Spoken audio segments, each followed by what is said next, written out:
Основным объектом модернизации станет спортивный комплекс, включающий хоккейный корт и стадион двух спортивных школ «Интинская» и «Юность». Сюда направят 18 миллионов рублей. В рамках нескольких программ в Интинской укрепят хоккейный корт и оснастят легкоатлетический комплекс. На объектах «Юности» проведут косметические ремонты. За счет гранта главы Коми закупят новое оборудование для уличного освещения. В дальнейшем планируют обустроить беговые дорожки и поле для мини-футбола. Мы там сделаем мини-футбольное поле, но у нас будут беговые дорожки, но модернизацию стадиона нам придется продолжить и в следующие годы. Очень надеюсь, что мы выиграем еще грант.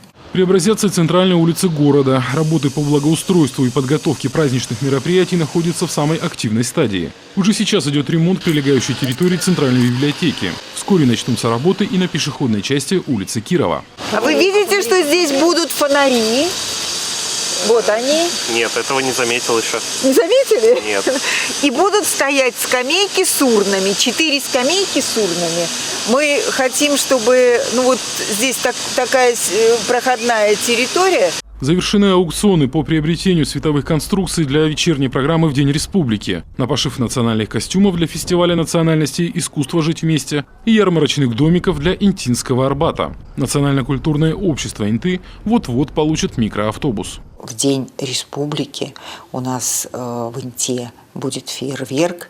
Это, конечно же, только с помощью гранта мы смогли интинцев порадовать таким замечательным проектом.